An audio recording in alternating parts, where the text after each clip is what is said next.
My worldview was shaped by rock and roll. Growing up in the depressed Dublin of the 1970s, music was like an alarm clock for me. It woke me up out of suburban slumber. It made me believe that my life could have some purpose outside of 10 Cedarwood Road.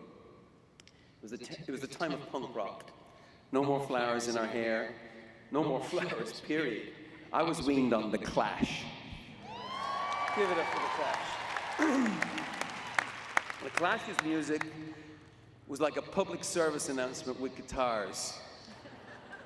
3 teenage boys and me, we made some music on our own. That was the plan.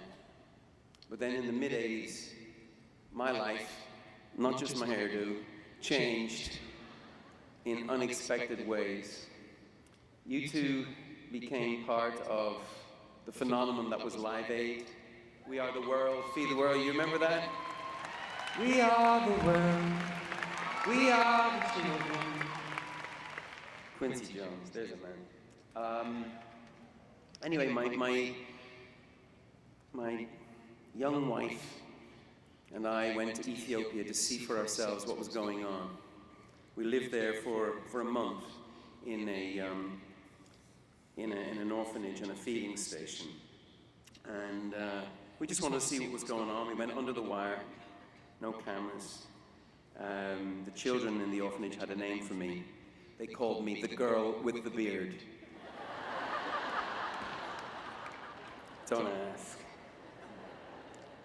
Anyway, Ali and I found Africa to be a magical place, a place of big skies, big hearts, beautiful people, royal people. Ethiopia didn't just blow our minds, it opened our minds, and it challenged our worldview, felt and shown. A man begged us to take his son back with us to Ireland, because in Ireland his son would live, and in Ethiopia at that time there was every chance his son would die. One tiny fragment of a memory. Ali and I have our own children now, 4 of them. It could have been 5. Our daughters and sons mean more to us than any other thing. They are the beauty that can take any pain away. In my travels, I've met kids, the mirror image of my own, and I've looked into their faces as they let go of life. And it makes me even angrier that their eyes are always free of accusation. It humbles me beyond belief that they do not hold it against a world that couldn't spare the 20-cent immunization that would have them back in the bosom of their family. Even their mothers and fathers, their grief is pure. There's no blame, just acquiescence. And that's the road. Because I know my rage as a parent would have no end. In fact, it does not. And I do hold it against a world that can accept such things as inevitable. They are not inevitable. They are not acceptable. In fact, they are absurd.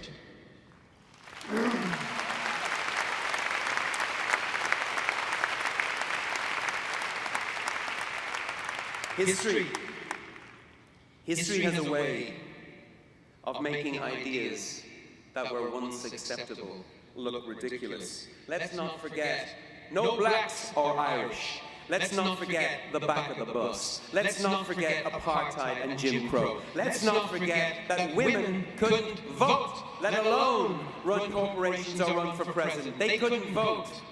Ridiculous. All of it totally absurd. We know that now, but most people didn't back then. Well, my trip, our trip to Ethiopia, considered in that context, told me what I needed to do. Not exactly what to do, just something, anything, to end the absurdity of what I had seen. It changed my worldview. That's how I became the least attractive thing in the world, a rock star with a cause. Except, it isn't the cause, is it? 8,000 Africans dying every day of AIDS, TB and malaria, preventable, treatable diseases, dying for lack of drugs you can buy in any drugstore around the corner here. 12 million AIDS orphans in Africa, 18 million by the end of the decade, a whole generation of active adults wiped out, children bringing up children. That is not a cause, that is an emergency.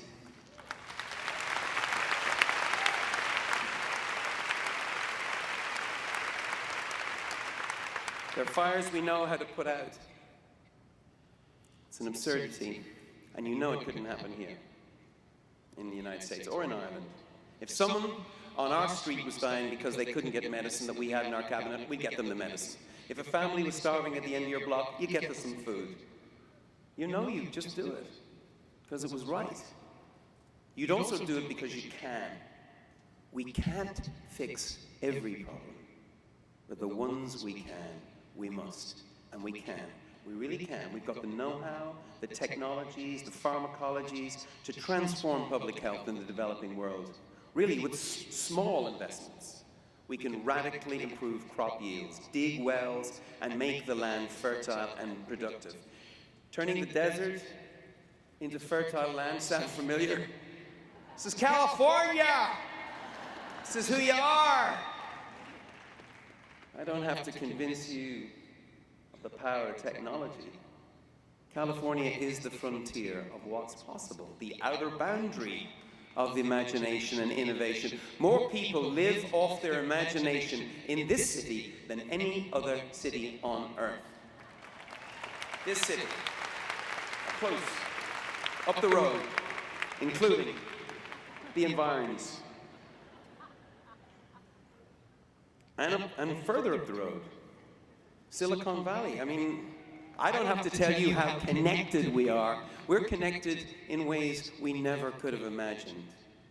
Our lives and our fates. Because in a globalized world, Africa is our neighbor. It's right down the lane. Right down the lane. Okay? We see what's happening. We see what's happening. We know exactly what's happening. The continent burns, and we smell the smoke. It stings our eyes. It sears our conscience. But maybe not as much as it should, because we live with it, don't we? On a certain level, we've come to accept it. Men, especially. A lot of men have developed an ability to live with this absurdity. Most women haven't. Actually, women haven't. Now, I see your expression. Oh, Bono, I bet you say that to all the girls. Is that right? Well, no. Really, you're the first.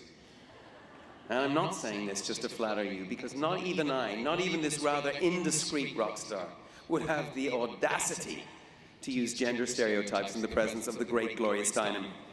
Not I. No. No way.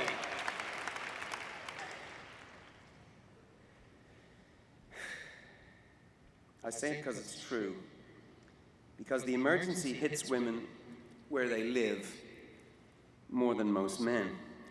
As hard as it is to ask fans at a rock show to think about the value of a child's life far, far away, or to ask Boardroom USA to think about a child's life far away, or political America for that matter, you do not have to explain to the women of America, the mothers of America, the value of a child's life in faraway shores. That I'm sure.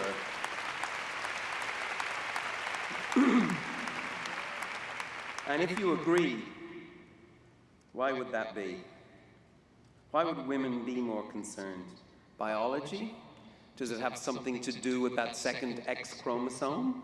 Do men, on the other hand, have some gene that makes them look the other way, that narrows their vision, that gives them a penis but no conscience, or no balls?